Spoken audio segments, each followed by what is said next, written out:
Okay guys, so I am on page 95 in our Starlight book, and today we are going to look at section B, the comprehension read between the lines questions.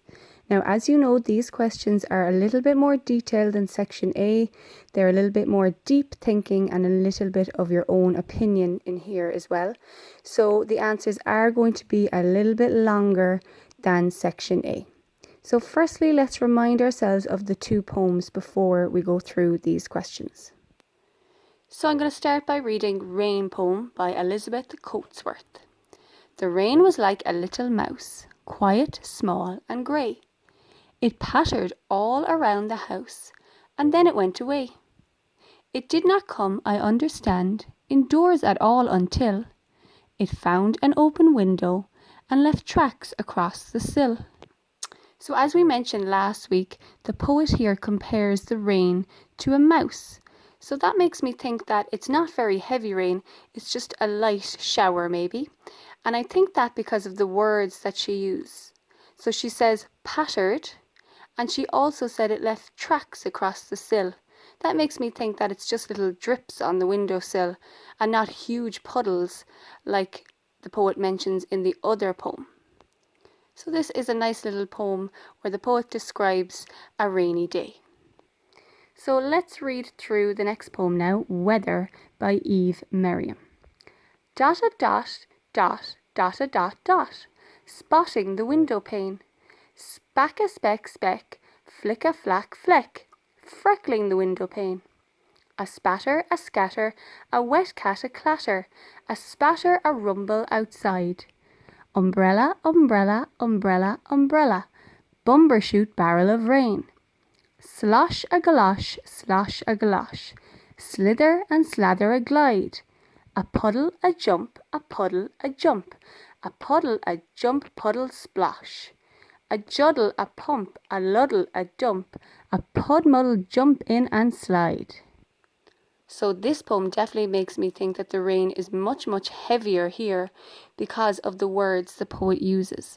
So she's talking about puddles and jumping in puddles, and even the words like slosh a galosh makes me think of really heavy rain with lots of puddles. As I said last week, the poet creates a real sense of fun in this poem.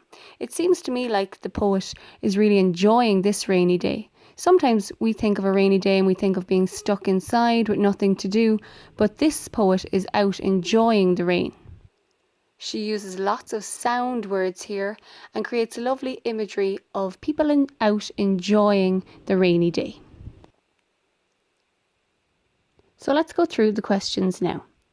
How can we tell rain had come indoors in Rain Poem? So let's look at Rain Poem and find the bit where it says indoors. It did not come, I understand, indoors at all until it found an open window and left tracks across the sill. So how can we tell that it had come indoors? So don't just copy the line from the poem, try to put it in your own words. So you could say, I can tell the rain came indoors because the poet says, and then maybe you could mention the line. Does Rain Poem describe the rain well? Explain your answer. So that really is just your opinion. So read through the poem again, and then it's up to you. You could say, I think Rain Poem describes the rain well because, or you could say, I don't think it describes the rain well because. So that's whatever you want, but you do have to give a reason for your answer. Question 3.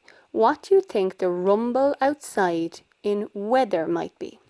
So back to the poem Weather and find the line about the rumble outside. I see it there in the third verse. It says, a splatter, a rumble outside. So that sound rumble. It reminds me of a particular weather type. So you might say, I think rumble outside means, and whatever you think. Question 4. How does the poet of Weather feel about the rain? How do you know? So I mentioned this already when I was reading through the poem. So how does she feel about the rain here? Do you think she's bored and stuck indoors, or is she enjoying the rain? But you do have to give a reason for your answer or say how you know. So you might say, I think she likes the rain because, or I don't think she likes the rain because, but please give a reason for your answer. And question 5 here, which of these 2 rain poems do you like best and why? So again, that's just up to you. So you could say, I like rain poem best because, or I like the weather poem best because. But you must give a reason for your answer. So you can't be wrong in this one as long as you give a reason for your answer. Okay, so into your English copy now, a heading and a date, and please write full sentences for your answers and then take a picture and post to Cecil.